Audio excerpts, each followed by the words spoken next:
Whatever, I don't care. Or do you? Are you always telling others that you don't care? Maybe you're intent on demonstrating that you don't care. Do you find yourself saying, I don't care, a lot? Maybe it's to prove a point, by standing your ground, speaking your mind, or staying stoic while others fall apart. Or maybe you just wish you didn't care, because you care too much.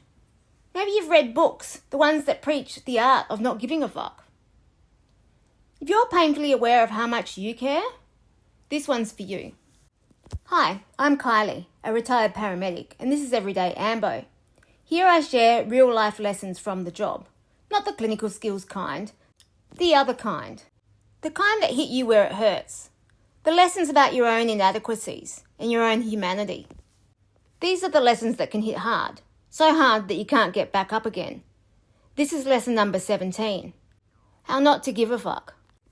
As social animals, we are hardwired to care what others think. It's biological. Safety in numbers, collaboration for food and shelter, procreation, and shared learning. But here's the thing. Not everyone cares the same way, and not everyone can care. When you find yourself alone in the world or outside of the group norms, be it through thought or idea, or a physical space like home alone or out in the wild, how do you cope? Or maybe you don't know because you've never tried it.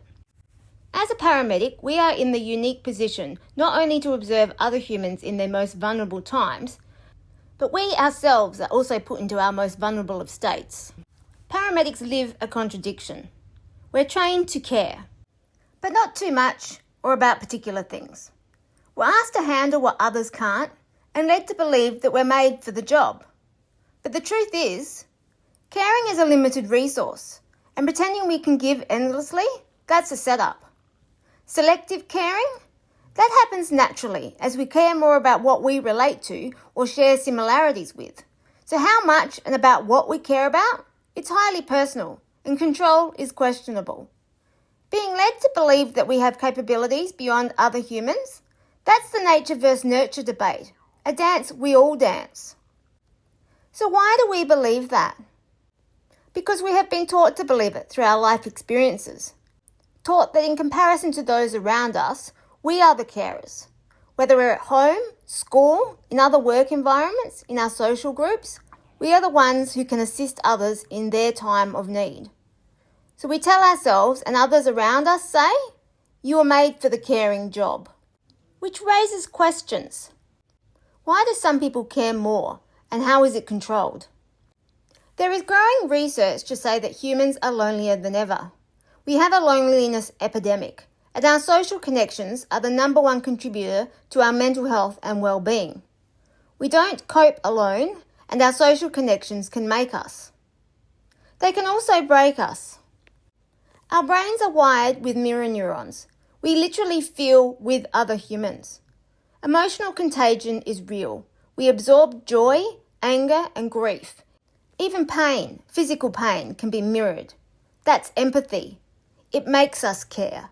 Not necessarily for the individual, but about what they bring to the group experience and its impact. That's survival. What affects one in the group affects the whole group, and everyone sitting around wallowing, that isn't safe for anyone. But there's a cost to empathy and supporting other people, especially for those of us who sit with others' pain for a living. We are not designed to spend all day empathising with other people's emergencies. So we have to be able to control our emotions. We are also not designed to control our emotions all day long, and doing so requires a lot of hard work and resources. Resources that deplete. They exhaust, they take time to replenish, and they can't be restocked from a physical supply in a storeroom. So if we are designed to care, and not designed to have an endless supply of care factor, how do we manage this? We have to be resourceful and selective about how we use both. Now this is controversial because shouldn't we care for everyone equally? My answer is no. When we are not resourceful or selective, we run out of care factor. When we no longer care, we no longer feel with others, and we have no motivation to assist them in their time of need. When we don't care or care to assist, we destroy our relationships and we render ourselves and others alone. As social animals, being alone can feel lonely because we need others.